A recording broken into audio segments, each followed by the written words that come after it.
এরকম সুন্দর দুইটা ক্যানভাস এখন আপনারা ঘরে বসে বানিয়ে নিতে পারবেন। কেউ আমার মতো গরিবদের জন্য এটা অনেক সুন্দর একটা রেসিপি, আপনারা সবাই দেখতে থাকেন। অনেকে আমার মতো গরিব হয়েও ক্যানভাসে রং করা শিখতে চায়, কিন্তু তাদের কাছে পর্যাপ্ত টাকা না থাকায় তারা ক্যানভাসে রং করার জন্য ক্যানভাস কিনতে পারে না। সো আমি আপনাদের আজকে ক্যানভাসের রেসিপি দেখাবো, আর এটা বানাতে আপনাদের 1 টাকাও খরচ হবে না। সেই জন্য আমি আপনাদেরকে বানিয়ে দেখাচ্ছি, না হলে তো আমারও বানানোর সাধ্য হতো না। ফার্স্টে আমরা একটা কেকের বক্স নেব এবং আপনারা আপনাদের মনের মতো শেপ করে কেটে নেবেন। তারপর আমি আমার 100 বছর পুরনো চমলক্ষ কেচি দিয়ে এই কার্ডবোর্ডটা কাটার চেষ্টা করবো। তো প্রথমটা তো আমরা কাটতে পেরেছিলাম, কিন্তু তারপরেরটা কাটতে গিয়ে আমার সাথে অনেক বড় একটা পোকাট হয়ে গিয়েছে। প্রথমটা অনেক ভালোভাবে কাটতে পারলো, দ্বিতীয়টা কাটার সময় দেখেন একটু বাঁকা হয়ে গিয়েছিল। ওই জন্য আপনারা সাবধানভাবে কেটে নেবেন। তো আমি এই কার্ডবোর্ডটাকে অনেক কষ্টে 4টা ভাগে কেটে নিতে পেরেছিলাম। তারপরে আমাদের দরকার হবে একটু মোটা পেপার। গ্যাস মোটা পেপার না হলে কিন্তু একদমই হবে না, কারণ আমরা যখন এর উপর অ্যাক্রিলিক পেইন্ট মানে অ্যাপ্লাই করব তখন কিন্তু এটা লেপটে যেতে পারে। ওই জন্য আপনারা অবশ্যই মোটা পেপার অ্যাড করে নেবেন। তারপর আবারও আমি আমার 100 বছর পুরনো চমলক্ষ কেচি দিয়ে এই পেপার গুলোকে কার্ডবোর্ডে শেপ করে কেটে নেব। তারপর গাইস আমি কিন্তু এই পেপার গুলোকে কার্ডবোর্ডের সাথে ভাঁজ করে নিয়েছিলাম, কিন্তু ওই ক্লিপটা দেওয়ার কথা আমার মনে নেই। তারপর আমি এই পেপারকে আমার ডিজওয়ালে বিল স্টার্টার দিয়ে পিন করে নিয়েছিলাম। তো আপনারা এই ক্লিপটা দেখে বুঝে নেবেন যে আমি কিভাবে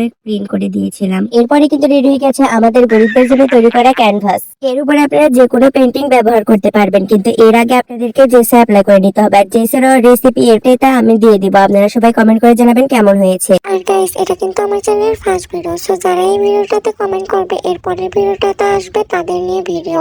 সো আপনারা সবাই কমেন্ট করে জানাবেন এই ভিডিওটা আপনাদের কতটুকু হেল্প করেছে। বাই।